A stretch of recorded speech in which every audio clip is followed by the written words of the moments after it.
अस्सलामुअलैकुम friends, welcome back to my channel. Friends, हम new novel start करते हैं जिसका नाम है मोहब्बत दिल में उतरे और ये तहरीर है परवीन की। तो आज इस नावल की फ़र्स्ट एपिसोड को हम स्टार्ट करेंगे। आज उसे वो खुशी मिलने जा रही थी जिसका बरसों से उसको इंतज़ार था। वो गाड़ी चलाते हुए मन ही मन हंसता और मारे खुशी से आंखें झपकता हुआ घर को पहुंचा। उसने जो ही दरवाज़ा खोला, लाल जोड़ा चूड़ियाँ जेवरात सब एक तरफ पड़े और कमरे में किसी के सिसकने की आवाज़ आ रही थी। पुराने ज़माने की रस्मात को छोड़ो, बंद करो ये टिपिकल दुल्हन की एक्टिंग और जल्दी से तैयार हो जाओ। इतना रोना ज़रूरी नहीं है, आंखें सूज जाएंगी तुम्हारी और भूतनी लगोगी। वो मुस्कुराए जा रहा था। कम ऑन गेट अप, वो जैसे किसी बच्ची को समझा रहा हो। साथ ही वो अपने साथ लाए फूलों से बिस्तर सजा रहा था। वह ज़मीन पर बैठी घुटनों पर सर रखकर रोए जा रही थी, जैसे अली की बात वो सुन ही नहीं रही या फिर सुनना नहीं चाहती। तुम्हारी अकल अभी तक ठिकाने नहीं आई। वो अपने होंठ दबाते हुए उसकी निशा के बाल पकड़कर उसे झंझोड़ते हुए बोला। दोनों ही एक दूसरे को गुस्से से घूर रहे थे। मार दो मुझे। अगले ही पल उस लड़की ने मुंह से बात निकाली। अली, जो कि दिल में इस बात से मुतमईन हो चुका था कि निशा उसे शादी करने को तैयार है, इस बात से उसे परेशानी ज़रूर हुई, लेकिन हैरानी नहीं। अगर यही ड्रामा करना था तो तुमने मुझे हाँ क्यों बोली? उसने सवालिया नज़र से उसकी तरफ देखते हुए बोला। तुम्हें क्या लगता है तुम मेरे सर पर पिस्तौल रखकर मुझसे निकाह कर लोगे और तुम जीत जाओगे? नहीं अली अहमद, इतनी जल्दी नहीं। क्या समझते हो तुम ये जो मुझे आधी रात को मेरे घर से उठा कर शहर से दूर किसी अकेले घर में लाकर सुबह शाम पिस्तौल से डरा धमकाकर मुझे निकाह के लिए राज़ी कर लोगे? अपने आप को मर्द समझते हो? यही है तुम्हारी मर्दानगी और ये है तुम्हारी मोहब्बत। किसी लड़की पे दिल आ जाए तो उसका दिल जीता जाता है, ना कि उसे जियत देकर उस तरह तोड़ा जाता है। और ये कोई मोहब्बत नहीं, बस होश है। अगर इस बात को मोहब्बत कहते हैं तो लानत तो ऐसी मर्दानगी और मोहब्बत पर। एक ही सांस में बोलती जा रही थी वो, खामोश सुन रहा था, जैसे निशा की बात ख़त्म होने का इंतज़ार कर रहा हो। वो बात ख़त्म करके रोती हुई सोफे पर बैठ गई। वो आहिस्ता से उठकर उसके सामने आ गया और जेब से पिस्तौल निकाल ली। निशा निडर उसकी तरफ देख रही थी। ठीक कहा तुमने, मोहब्बत हासिल करने के लिए पिस्तौल बीच में लाना मर्दानगी है। वो पिस्तौल बेड पर फेंकते हुए बोला। चलो माना कि पिस्तौल से नहीं डरती तुम, ठीक है, नहीं डराऊंगा, लेकिन आज के बाद उसने ज़ोर से दरवाजे को लात मारते हुए बोला और वो उसकी बातें गौर से सुनने जा रही थी। कोई अंदाज़ा ना था कि अगले पल वो क्या करने वाला है। वो उसके करीब आकर सोफे पे इत्मीनान से बैठा। निशा वहाँ से उठने ही लगी थी कि उसने झट से उसका हाथ पकड़ लिया और उसके करीब आ गया और छुड़ाने की कोशिश कर रही थी वो, पर अली की पकड़ मजबूत थी। वो उसके बालों में उंगलियां डालकर सहलाने लगा और एक शैतानी सी मुस्कान होठों पर सजाया था। निशा को आने वाले किसी बुरे लम्हे का एहसास होने लगा। उसका दिल जोर से धड़कने लगा और वो रोने लगी। हाथ जोड़कर उसके सामने गिड़गिड़ाने लगी। तुम्हें खुदा का वास्ता मेरे साथ ऐसा मत करो। मैंने क्या बिगाड़ा है तुम्हारा? क्यों मेरी ज़िंदगी बर्बाद करने पे तुले हो? बेबसी की हालत में बोले जा रही थी और वो वहीं बैठा उसकी तरफ देख रहा था। मैं तुम्हें अपनी ज़िंदगी में शामिल करना चाहता हूँ, इसके अलावा मेरी और कोई ख्वाहिश, कोई आरज़ू नहीं। बोलते हुए वो उठ खड़ा हुआ। मुझे सिर्फ तुमसे मतलब है, मेरा यकीन करो, मैं तुम्हें अपनी इज्जत बनाना चाहता हूँ। वो नीचे ज़मीन पर बैठ गया, बिल्कुल उसके पाँव में, जैसे कोई फ़कीर सदा दे रहा हो, जैसे कोई बच्चा अपनी बात मनवाने की ज़िद कर रहा हो। मैंने यकीन करो, मैं तुम्हारे साथ हलाल और निकाह जैसा पाकीज़ा रिश्ता रखना चाहता हूँ। उसने इल्तिजाया आंखों से निशा की तरफ देखते हुए अपनी बात बोली। तो ये तुम्हारी नज़र में पाकीज़गी है? कभी पिस्तौल दिखाकर तो कभी इज्जत पामाल करने की दहशत। एक लड़के को कमरे में बंद करके उसके करीब आते हो। मैंने तुम्हारी इज्जत पे कोई हाथ नहीं डाला और ना ही ऐसी घटिया हरकत में कर सकता हूँ, इतना बगारत नहीं हूँ। निशा की बात काटकर उसने यकदम अपनी सफाई पेश की। नहायत ही घटिया और कमज़ोर किस्म के इंसान हो तुम, जो किसी कमज़ोर लड़की का फ़ायदा उठा रहे हो। खुदा की कसम बे इंतहा मोहब्बत करता हूँ मैं तुमसे, प्लीज़ मेरे जज्बात को समझो निशा। मेरे पास तुम्हारे साथ ज़बरदस्ती करने के अलावा कोई रास्ता नहीं बचा था। मैं तुम्हारी मोहब्बत बिल्कुल तुम्हारी मोहब्बत में बिल्कुल अंधा हो चुका हूँ, भुला चुका हूँ कि मैं खुद कौन हूँ, मेरा ख़ानदान, मेरी पहचान, मेरा घर। मैं हर हर कोशिश हर दो कोशिश कर रहा हूँ जिससे बस तुम हासिल हो जाओ। वो उससे अपनी मोहब्बत का इज़हार किए जा रहा था। जैसे निशा की आग और ही भड़कती जा रही थी। लेकिन तुम मुझे पसंद नहीं हो, निशा ने इनकार करते हुए बोल दिया। एक बार मेरा साथ अपना तो लो, मोहब्बत होने में देर नहीं लगती और मुझे पूरा यकीन है तुम्हें मुझसे मोहब्बत हो जाएगी, अली ने इसरार करते हुए बोल दिया। दोनों की तवील गुफ्तगू जारी रही थी कि अचानक अली का फ़ोन बजा। हेलो, उसने कॉल अटेंड करते हुए बोला। अली, कहाँ हो तुम? यार मैं कब से घर के बाहर वेट कर रहा हूँ, काजी साहब को और भी निकाह के लिए जाना है। दूसरी तरफ से हमाद बात कर रहा था। हाँ यार, मैं कॉल करने ही वाला था तुम्हें। फ़ोन पर बात करते हुए अली कमरे से बाहर निकल गया। निशा एकदम से अपनी ताकत खोते हुए ज़मीन पर बैठ गई, जैसे कोई बहुत बड़ी लड़ाई से थकी हुई हो। वो ज़ोर ज़ोर से रोने लगी और इस लाल जोड़े ज़ेवरात और फूलों से सजी स्टेज को उदासी के साथ देखने लगी। वो मन ही मन में ये सोचने लगी कि उसके इतने दिन गायब रहने पर मम्मी का क्या हाल हुआ होगा। क्या मम्मी को खबर होगी भी या नहीं, वो उसे ढूंढेंगी भी या नहीं। वो उदासी से पूरे कमरे को तकती जा रही और अपने घर वालों को याद करती जा रही थी। उसकी नज़र बेड पर पड़े पिस्तौल पर पड़ी। यार मुझे लगता है मैं उसके साथ ज़्यादती कर रहा हूँ। मोहब्बत तो नहीं, साफ लफ्ज़ों में मुझे इज़हार नफ़रत करती है वो। हमाद के साथ नीचे बैठक में परेशानी से बता रहा था उसे। निकाह के लिए आए हो गवाह और काजी को उसने माजरत के साथ ये कहते हुए रुखसत कर दिया कि दुल्हन की तबीयत फ़िलहाल नासाज है, वो कुछ दिन बाद उन्हें निकाह की तारीख देगा। तुम्हें परेशान होने की ज़रूरत नहीं है। वो बेटा जिनके पास कुछ नहीं होता वो झूठ मूठ बोल कर लड़की पटा लेते हैं। तुम एक रईस घराने से ताल्लुक़ रखते हो, आला तालीम याफ्ता, करोड़ों की प्रॉपर्टी के वारिस। एक बार उसे अपनी जागीरदार तो दिखा दो, फिर देखो लड़की कैसे तुम्हारे पीछे पागल होती है। हमाद आपसे परेशान देख कर उसे मशवरे दे रहा था। लेकिन मैं नहीं चाहता कि वो मेरे शान शौकत और मेरी तालीम से मोहब्बत करने। मैं सिर्फ अपने आप को उसके सामने मनवाना चाहता हूँ। मैं चाहता हूँ वो सिर्फ मुझसे मोहब्बत करे, मेरी पहचान, मेरे बैंक बैलेंस से नहीं। और अगर मैं उसके सामने अपने अमीर होने की बात रख भी दूँ तो मुझे नहीं लगता कि वो इतनी खुददार और बावकार लड़की मेरी अमीरी को देख कर मुझे अपना लेगी। मुझे लगता है वो खुद किसी अच्छे हासिल घराने से है। शायद वो भी किसी और अमीर और शरीफ ख़ानदान से ताल्लुक़ रखती है। मेरी सरकत के बाद उसके जहन पे मेरे लिए बिल्कुल भी नेगेटिव सा तासुर बन गया है। वो तो मुझे आवारा और बेमरवत लोफर समझती है। फिक्रमंदी से इज़हार करते हुए उससे उदास लहजे में वो बोल रहा था। यार परेशान ना हो, मेरी मानो तो अब भी काजी को बुला लो, उसे ज़बरदस्ती निकाह कर लो। बाद में उसके पास तुम्हें अपनाने के अलावा कोई ऑप्शन ना रहेगा। मुझे लगता है तुम्हारी बात मुझे नहीं माननी चाहिए थी। मुझे उस लड़के को इस तरह अगवा नहीं करना चाहिए था। पता नहीं उसके घर वाले इस वक्त किस हाल में होंगे। अली ने कुछ देर खामोश रहते हुए पछतावा जाहिर किया। हेलो, अस्सलाम वालेकुम आंटी, उसने कॉल अटेंड करते हुए कहा। वालेकुम सलाम। निम्रा बेटा कैसी हो? और निशा कहाँ है? आज तो उससे बात करवाओ, कब से ट्राई कर रही हूँ। पागल लड़की को कुछ ख्याल है भी या नहीं अपनी मम्मा का। दूसरी लाइन पे ज़ाहिदा बात कर रही थी। उसने नाराज़गी ज़ाहिर करते हुए बोला। निम्रा ने फ़ौरन उन्हें समझाते हुए कहा, नहीं आंटी आप नाराज़ ना हो, एक्चुअली वो पढ़ाई में इतनी बिजी होती है कि उसके पास तो खाना खाने का टाइम भी नहीं होता। और खाना खाने का टाइम भले ही ना हो लेकिन मेरे लिए तो टाइम होना चाहिए। मैं माँ हूँ इसकी, कितनी परेशान होती हूँ। और जब इम्तिहान ख़त्म हो चुके हैं तो अब कौन सी पढ़ाई में मसरूफ़ है वो। आज अगर उसने मुझसे बात ना की तो मैं खुद वहाँ आ जाऊँगी। वो उसे निम्रा को बोलने का मौका ही ना दिया और अपनी बात बोलती गई और फ़ोन बंद कर दिया। बात करते वक्त नाराज़गी के साथ परेशानी भी साफ झलक रही थी। या अल्लाह, मैं अब क्या करूँ? कहीं मैं ये बात आंटी से छुपा कर कोई गलती तो नहीं कर रही। मुझे उन्हें सब कुछ बता देना चाहिए। उसने परेशानी की हालत में फ़ोन उठाया और ज़्यादा को कॉल करने लगी, लेकिन फिर अगले ही पल इरादा तुर्क कर लिया। नहीं, मुझे लगता है मुझे दोबारा पुलिस स्टेशन जाना चाहिए, लेकिन अगर फिर भी कुछ ना बना तो मैं आंटी को क्या जवाब दूँगी। निम्रा के चेहरे पर परेशानी और आंखों में नमी थी। हमाद जाँच को थे लेकिन अली को चैन नहीं था। वो परेशानी में घुटनों में सर दिए बैठा था। अचानक से उसे खाने का ख्याल आया और निशा की तरफ उठकर चला। उसने निशा को अपने बगलों पे ठहराया था जो उसका अपना था। यहाँ ख़ानदान वालों का आना जाना नहीं था। इस उसने अपनी सहूलत के लिए यह बंगलो खरीदा था। वो अक्सर काम काज के सिलसिले में वहाँ ठहरता। खाना खा लो, बीमार हो जाओगी, खाना टेबल पर रखते हुए बोला। हमेशा की तरह वो सोफ़ा के करीब नीचे बैठी थी। अली के रूम में आती ही उसने चेहरा दूसरी की तरफ मोड़ कर नफरत का इजहार किया। अली ने खाना प्लेट में डाला और उसके पास रख दिया।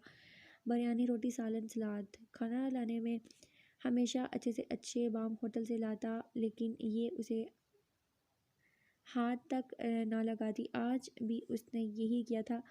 तुम नहीं जानती, इस तरह करके तुम अपने साथ मुझे भी अजियत दे रही हो। मुझे तुम्हारी हालत नहीं देखी जाती, प्लीज़ खाना खा लो, उसने उसे प्यार से कहा। वाह, बहुत खूब, जहम भी खुद देते हो और मरहम भी लगाने आ गई। मत भूलो कि मेरी इस दुख और हालत के ज़िम्मेदार भी तुम हो।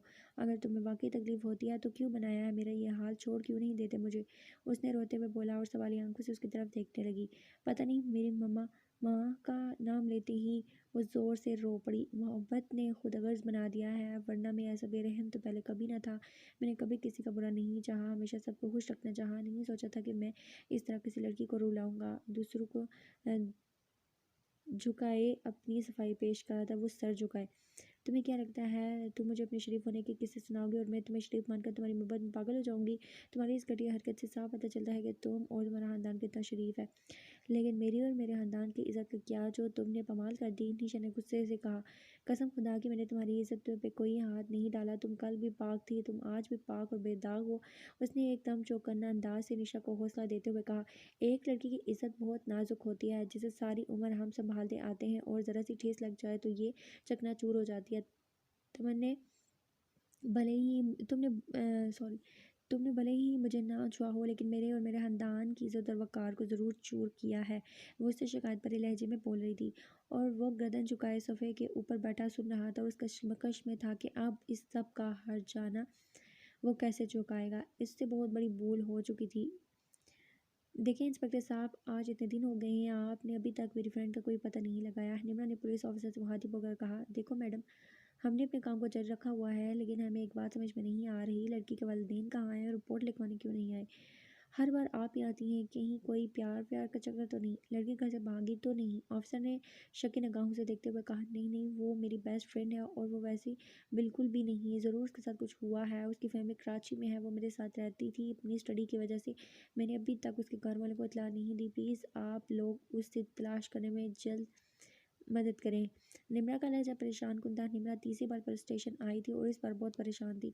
अली के बाहर जाते ही उसने सोफे के नीचे छुपाई हुई पिस्तौल निकाली और उसे देखते अचानक उठ खड़ी हुई। अली उसके कमरे को हमेशा बाहर से लॉक करता था, लेकिन उस दिन वो इतना एब्सेंट था कि उसे दरवाज़ा लॉक करने का ख्याल न रहा। उसने देखा कि वह दरवाज़ा खुला हुआ है और इसी मौके की गनीमत जानकर वह दोबारा बाहर देखने लगी, जहाँ उसे कोई नज़र ना आया। पिस्तौल को छुपाते हुए वो इधर उधर झांकती हुई बाहर का रास्ता तलाश कर रही थी। वो अब डर तो नहीं रही थी, क्योंकि पिस्तौल उसके हाथ में थी। अगर अली ऐसे देख ले तो वो इस ताकत के ज़ोर पे निकल जाएगी, लेकिन साथ ही साथ एक खौफ ये भी था कि वो एक मर्द और ये औरत कहीं उसके हाथों पकड़ी गई तो। डरी सहमी सीढ़ियाँ पार करते वो अब नीचे हाल तक आ चुकी थी। घटिया किस्म, बेशरम इंसान हो तो मोहब्बत दूर की बात है, मुझे तुम्हारी शक्ल देखना गवारा नहीं। पिस्तौल की ताकत से एक लड़की को टॉर्चर करके खुद को मोहब्बत का दावेदार कहते हो। निशा की कही हुई बातें उसे बार बार परेशान कर रही थी। वो घर के बाहर बैठा ये बातें सोच रहा था। अचानक उसे पिस्तौल का ख्याल आया और वो अपनी जेब में ढूंढने लगा। तभी वो तेजी से घर की तरफ भागने लगा, जैसे कोई शौक लगा हो। उसे याद आ गया था कि वो पिस्तौल निशा के रूम में छोड़ आया है। वो दरवाज़ा खोलकर बाहर निकलने लगी थी कि अली उस दरवाजे पर पहुंच गया। निशा थरथराती हुई दरवाजे के पीछे छुप गई। अली बगैर देर के सीधा ऊपर गया और निशा को रूम में मौजूद ना पाकर बौखला सा गया और इधर उधर देखने के बाद तेजी से नीचे आया और आवाज़ें देने लगा, लेकिन उसे अंदाज़ा हो गया था कि निशा भाग चुकी है। वो घर से बाहर रोड की तरफ जाने में कामयाब हो चुकी थी, लेकिन तूफानी बरसात और अंधेरा उसके जहन को काम करने से रोक रहा था। वो इधर से उधर पागलों की तरह भागती फिर रही थी और इस उम्मीद में थी कि कहीं से मदद तलब मिल जाए। यार, खुद काम सीखो अपने। हमेशा मैं थोड़ी रहने वाली हूँ तुम्हारे साथ। दो कपड़े समेटती हूँ, उससे बोली। क्यों, तुम कहीं जा रही हो, उसने हैरत से पूछा। अभी की बात नहीं कर रही मैं निम्रा, कभी ना कभी तो हम दोनों की शादी हो जानी है और अपने अपने ससुराल जाना है, इसलिए भी उसे इन कामों की प्रैक्टिस कर लो। निशा नसीहत भरे अंदाज में बोल रही थी और कपड़े कबर्ड में सेट कर रही थी। ससुराल शादी, आर यू सीरियस?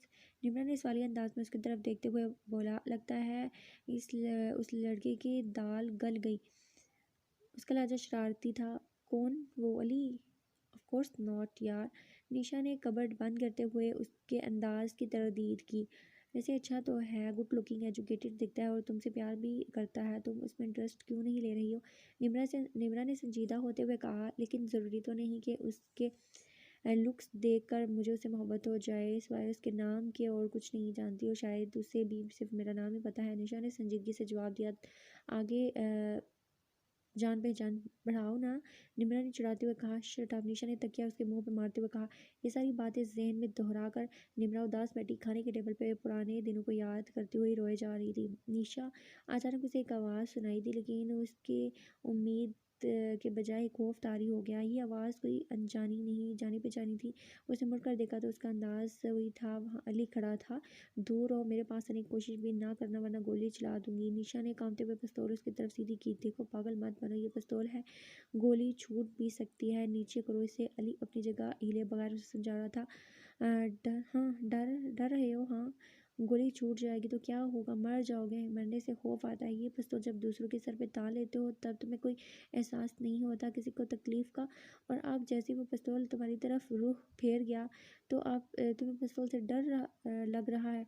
वो अभी पिस्तौल उठाए उसकी तरफ रुख किए खड़ी थी। निशा, पागल मत बनो, पिस्तौल मेरे हवाले कर दो। वो उसकी तरफ कदम बढ़ाता जा रहा था। वो बार बार धमकाए जा रही थी कि गोली चला देगी। हालांकि उसने कभी पिस्तौल नहीं चलाई थी। वो बहुत कमज़ोर और डरपोक थी, लेकिन फिर भी उसका मुकाबला करने को खड़ी हो गई थी। वो नहीं जानती थी कि वो गोली चला भी पाएगी या नहीं। अली ने जैसे ही मौका पाया जाके उसके हाथ से पिस्तौल छीनना चाही। मजाकमत करती रही, दोनों में फासला बिल्कुल ही कम था। उसे छीना छीनी दौरान अनजाने में न जाने किसका हाथ लग गया, ड्रैगर दब गया और गोली चल गई। अरे वाह, क्या कमाल का हलवा बनाती हैं आप, आपकी चीज़ का तो कोई जवाब ही नहीं अम्मी, उसने उंगली को चाटते हुए कहा। तो और लो और खाओ, उसने प्लेट आगे करते हुए कहा। सारा प्यार इस मोहब्बत पे लुटाए जा रहे हैं क्यों भाई? हसन ने पास करते हुए बोला। अरे नहीं मोहब्बत, और आपसे तो बिल्कुल भी नहीं, अम्मी के लाडले बेटे आप हैं, मैं थोड़ी। साहिद ने प्लेट आगे करते हुए बोला। अच्छा, मैंने तो कभी तुम सब में फ़र्क नहीं किया, मुझे तो तुम सब अजीज़ बच्चों अजीज़ हो और मेरे लिए तुम सब बराबर हो। अम्मी ने दोनों के सर पे हाथ रखते हुए बोला। हाँ, लेकिन हलवा आप मेरे लिए ही बनाया करें, बाकी सबको छोड़ें। सारा हलवा खाते हुए बोल रहा था। हाँ, उसको खिलाएं, उसको ज़्यादा ज़रूरत है खाने की, वैसे भी शक्ल से ही भूखे लगते हो, सारा ने कहका लगाते हुए कहा। और वहाँ मौजूद सभी लोग हंस पड़े। आज बहुत साल गुजर चुके थे।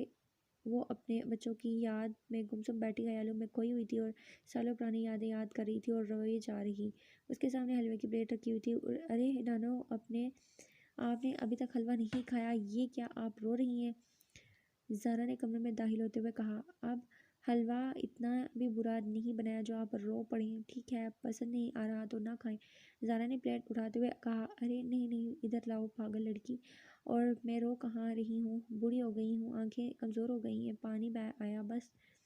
आप झूठ बोल रही हैं ना नानो, मैं जानती हूँ आपकी इस उदासी की वजह। ज़रा उसके गोद में सर रखे ये सब सोचती रह गई और नानो को महसूस ना होने दिया।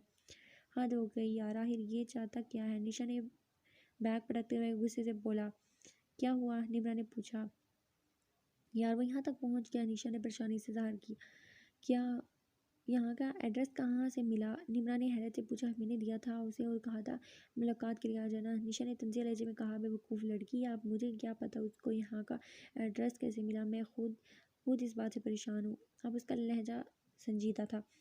वैसे बंदा काफ़ी इंटरेस्टेड है तुम में। अब देखो ना किस तरह तुमसे इजहार मोहब्बत हाथ के ज़रिए किया, फिर तुम्हारे सामने खड़ा हो गया, अपना नाम बताया। मैं नहीं जानता, मेरी बात सुनकर आपका रद्द-ए-अमल क्या होगा, मैं ये नहीं जानता कि इस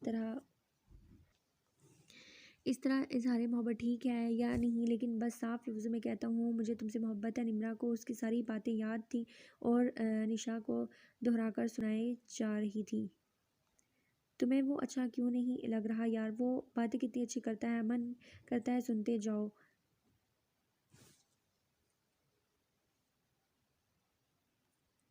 इतना हैंडसम है, किसी भी लड़की का दिल आ जाए उस पे, बस एक तुम हो जो इससे घास नहीं डालती। निम्रा ने हजरत भरे लहजे में बोला। लेकिन मैं इस तरह किसी भी अनजान आदमी पे एतबार नहीं कर सकती। निशा ने यकदम उसकी बात का जवाब देते हुए कहा, तो तुम एक काम क्यों नहीं करती, उससे एक बार मिल लो और कहीं उसके बारे में जो जानना है उससे पूछ लो। निम्रा उसे सवारी अंदाज में कहते हुए देख रही थी। मेरे पास टाइम नहीं है, निशा बोलते हुए किचन की जानिब चली गई। निम्रा कमरे में बैठी निशा की बातें सोच रही थी। उसका फ़ोन बजा। हेलो मैडम, मैं पुलिस स्टेशन से बात कर रहा हूँ। आपने अपनी फ्रेंड के गुम होने की रिपोर्ट लिखवाई थी। जी जी, तो क्या निशा को पता चल गया है? देखिए, हम कुछ कह नहीं सकते, आप पुलिस स्टेशन आ जाए, लेकिन बात क्या है? निम्रा ने परेशान होते हुए कहा, हमें सड़क पर एक लड़की की लाश मिली है और जिसकी तस्दीक करने हम अभी जा रहे हैं। आप यहीं हमारे साथ चलें और देखिए, हो सकता है वो आपकी दोस्त हो। अफसर की बात खत्म होती वो एकदम बेजान होकर बैठ गई। और कितना तंग करोगी मुझे, तुम जानती हो मेरा दिल कितना घबरा जाता है तुम्हारे बगैर। एक तुम ही तो हो जो मेरी कुल कायनात हो। तुम्हें अगर खुद से दूर किया है तो सिर्फ तुम्हारी इज्जत की वजह से, तुम्हारी खुशी की वजह से, वरना मैं तुम्हें ऐसे कभी नहीं जाने देती। अब मैं तुम्हें खुद से दूर नहीं रख सकती, बस जल्दी से मेरे पास रहने आ जाओ। पहले तो तुमने कभी ऐसा नहीं किया, कोई ऐसा दिन, ऐसा पल नहीं होता था जब तुम मुझसे बात ना करती थी। और अब अचानक ऐसा क्या होगा कि इतने दिनों से अपनी मम्मा से कोई बात नहीं की? वो दादी से निशा की फ़ोटो देखे जा रही थी, उससे बातें कर रही थी। इस वक्त तो ज़रूर वो घर पे होगी। जायदा ने निशा का नंबर डायल किया मगर स्विच ऑफ जा रहा था। तुमसे अब कभी बात नहीं करूँगी निशा, ये सिला दे रही हूँ मुझे, मेरी मोहब्बत और मेरी आज़ादी का तुम ये सिला दे रही हो। मुसलसल नंबर ट्राई कर रही हूँ तुम्हारा और बंद जा रहा है। वो बिस्तर जा रही थी और बड़बड़ा रही थी। निशा ज़ायदा की इकलौती औलाद थी, इसलिए बड़े लाड और प्यार से पाला था। उसकी हर ख्वाहिश और हर ज़रूरत का ख्याल रखती थी। माँ और बाप दोनों का प्यार ज़ायदा से ही मिला था उससे। ज़ायदा का बाप अमीर होने की वजह से उसे तुर्का में बहुत कुछ मिला था। उसके साथ साथ ज़ायदा ने अपनी अपनी मेहनत करके बहुत कुछ बना लिया था और अपनी बेटी के लिए, मतलब किसी चीज़ की कोई कमी ना थी। निशा भी अपनी मम्मा को अपना सब कुछ मानती थी और अपनी माँ को हर तरह से खुश रखना चाहती थी। बिजनेस में शुरू ही उसको बहुत शौक था, शायद पेशा उसके खून में मिला था। माँ पापा ने एमबीए किया था, इसलिए उसने भी यही पेशा चूज़ किया। एमबीए की तालीम हासिल करने के लिए वो पिंडी में निम्रा के साथ रही थी। ज़ाहिदा उसके लिए अलग घर लेकर देना चाहती थी, लेकिन निशा ने निम्रा के साथ रहना पसंद किया और निम्रा की यही मर्जी थी दोनों सहेलियाँ साथ रहें। वो भागती हुई पुलिस स्टेशन पहुंच गई। पहले वो सुबह शाम उससे इंतज़ार में थी, कोई फ़ोन कॉल आ जाए, कहीं से कोई आकर बोले निशा मिल गई। लेकिन ये खबर इस तरह की होगी उसने कभी नहीं सोचा। वो दिल को थामे पुलिस के साथ जा रही थी। वहाँ पहुँचते जैसे वो रोज़ में चिपक सी गई हो। कदम आहिस्ता से उठाने लगे और दिल में एक ही दुआ थी कि या अल्लाह ये निशा ना हो, चेक कर ले मैडम। पुलिस अफसर ने लाश की तरफ इशारा करते हुए कहा। निम्रा ने दौड़ते हुए उसकी तरफ आंख उठाई और एकदम आंखें बंद कर दी। आंसू बहते हुए गालों तक आए। ये निशा नहीं है, ये कोई और लड़की है। निम्रा ने आंखें खोलते हुए इत्मीनान से बोला और वहाँ से चल दी। गोली के छूटने से दोनों ही एकदम सख्त हो गए। चंद ही सेकंड में अली लटकाते हुए नीचे गिरा और ये 2 कदम पीछे हटी। अपने हाथों पे खून देखकर बुखला सी गई, वहाँ से तेजी से भागने लगी। तूफानी बारिश और तेज़ हवाएं जारी थी। वो ज़ख्मी हालत में आंखें बंद होने तक उसी को देखते जा रहा था कि शायद वो मदद के लिए मुड़ कर आएगी। देखते ही देखते उसकी आंखें बंद हो गई। मदद तो दूर की बात, निशा ने मुड़ कर भी ये ना देखा उसे गोली कहाँ पर लगी है। चाय मैं भी पीऊँगा, आमिर ने किचन में दाखिल होते हुए कहा। तो बना लो, मना थोड़ी किया है किसी ने। वो कप उठाए बाहर की तरफ चल दी। तुम्हारे हाथ की पीऊँगा और यही चाहिए। वो रास्ता रोककर खड़ा हो गया। पागल हो क्या, ये मामू मामू के लिए है। उससे कप वापस लेते हुए कहा। पापा कब आए, उसने रास्ते से हटते हुए कहा। अभी कुछ देर पहले, अभी वो नानो के रूम में है। ज़रा उससे बोलती हुई ऊपर की तरफ चल दी। मुझे ये घर, ये हवेली अब खाने को दौड़ती है। मैं खुद को बहुत आली आली महसूस कर रही हूँ। अब उसने तैब की तरफ उदासी से देखते हुए कहा। अम्मी, आप बिना ख्वाह खुद को बीमार कर रही हैं। पुरानी बातों को दोहराकर आप फिर से तैयब अम्मी को समझा ही रहा था। इतने में वो दोनों रूम में दाखिल हुए। ज़रा मीर, अब तुम दोनों ही अम्मी का ध्यान हटाओ, कुछ बातें करो। तैयब ने ज़रा से कप लेते हुए कहा। तो ऐसा करते हैं ना दादो, आप मेरी शादी करवा दें, हवेली में रौनक लग जाएगी और आपकी उदासी उदासी भी दूर हो जाएगी। उसने उनके पास बैठते हुए बोला और मुस्कुराते हुए ज़रा को देखा और वो शर्माते हुए नजरें झुका गई। क्यों नहीं, तुम लोगों की खुशियाँ देखने के लिए तो मैं जिंदा हूँ। दादो ने उमैर के सर पे हाथ फेरते हुए बोला। सुन रही हो ना ज़ोया, अब तुम्हारा बेटा इतना बड़ा हो गया और शादी करना चाहता है। ज़ोया रूम में दाखिल हो चुकी थी और अम्मी ने उसकी तरफ देखते हुए कहा, हाँ अम्मी, वो तो मैं भी सोच रही हूँ। बच्चे अब जवान हो गए हैं, उनका घर अब बस चलना चाहिए, वरना आजकल वक्त बहुत ख़राब चल रहा है, हालात बिगड़ते देर नहीं लगती, कब पाँव फिसल जाए पता नहीं चलता। ज़ोया ने बात खत्म करते वक्त ज़ारा और उमैर की तरफ देखा, जो कि एक दूसरे की तरफ देख रहे थे। तूफानी बारिश में तनहा लड़की अधूरी आधी रात को पागलों की तरह भागती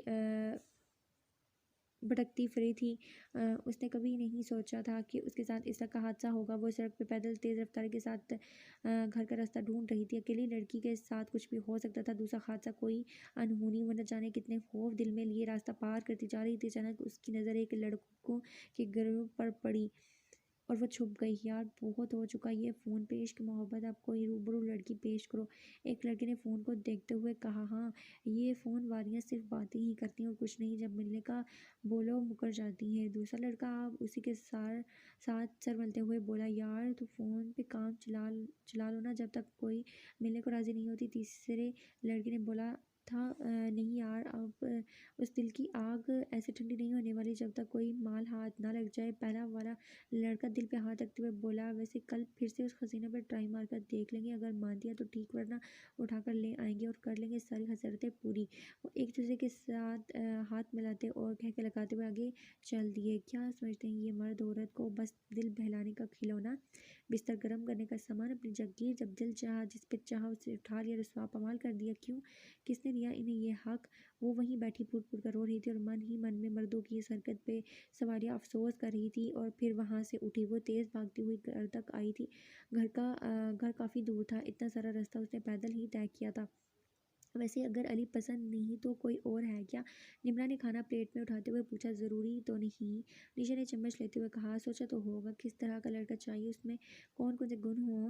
निम्रा ने खाना खाते हुए बात जारी रखी। हाँ सोचा तो है, निशा ने गहरी सोच में जाते हुए कहा। अच्छा कुछ बताओगी अपना आइडिया? बहुत सारी बातें हैं हाँ, लेकिन वो सबकी इज्जत करना जानता हो, खास करके औरत की, उसकी यही खूबी सब पे भारी होनी चाहिए। उसने मुस्कुराते हुए निम्रा को देखा। निम्रा सोफे पर सर रखे निशा की यादों में उदास बैठी थी कि अचानक उसका दरवाज़ा खटकने की आवाज़ आई। उस वक्त कौन हो सकता है? उसने दरवाजे की तरफ जाते हुए बोला, कौन है? उसने दरवाजे के करीब आकर अंदर की जानिब से पूछा। मैं निशा, डरी सहमी आवाज़ में बोली। निम्रा ने झट से दरवाज़ा खोला। उसने नानू को रात की दुआ दी थी और ख़ुद भी सोने की तैयारी कर रही थी कि उसका मोबाइल वाइब्रेट हुआ। आ जाओ, किचन में वेट कर रहा हूँ। उमैर का मैसेज पढ़कर वो मुस्कुराई। नहीं आ सकती, नानू की तबीयत आज खराब है, वो बार बार जाग जाती हैं। ज़रा ने मैसेज में इनकार करते हुए बोला। उमैर ने कोई रिप्लाई नहीं किया। वो कुछ देर बैठी सोचती रही और वहाँ से उठी। बोलो क्या काम है? ज़रा ने किचन में आते हुए कहा। आगे दादू की चमची। उमैर ने घूरते हुए तन से कहा, जल्दी बताओ क्या काम है? ज़रा ने वहीं खड़े होते हुए पूछा। काम तो वैसे कुछ भी नहीं है। उमैर ने टेबल से उठते हुए उसकी तरफ जाते हुए बोला। तो उमैर तो तुम भी ना मरवाओगे किसी दिन। सारा ने गर्दन हिलाते हुए वापसी का रुख किया, तभी उमैर ने एक झटके से उसे बाजू में भर लिया। अब आ गई हो तो रुक जाओ ना। उमैर ने उसे अपने करीब किया। ये गलत बात है उमैर, तुम जानते हो घर में और भी बहुत लोग हैं, अगर किसी ने देख भी लिया तो क्या हो जाएगा? बात बढ़ जाएगी। हम हाँ यार कुछ नहीं होता, ज़्यादा से ज़्यादा क्या होगा, हम दोनों पूरे अंदाज में बदनाम हो जाएंगे, हमारे नाम का ढंडोरा पीटा जाएगा। ओह देखो लो, ये चुप चुप का मिलते हैं, फिर खानदान में बातें करने के लिए दादो ऐलान कर देंगी, दोनों की शादी कर दी जाए, और यही तो हम दोनों चाहते हैं। उमैर शरारती लहजे में बोले जा रहा था और ज़ारा की आंखों में फिक्र थी। मतलब तुम अपनी ज़ुबान से किसी को नहीं बोलोगे कि तुम मामू से हमारे रिश्ते की बात नहीं करोगे? कहीं ऐसा तो नहीं कि तुम बस मेरे साथ टाइम पास कर रहे हो?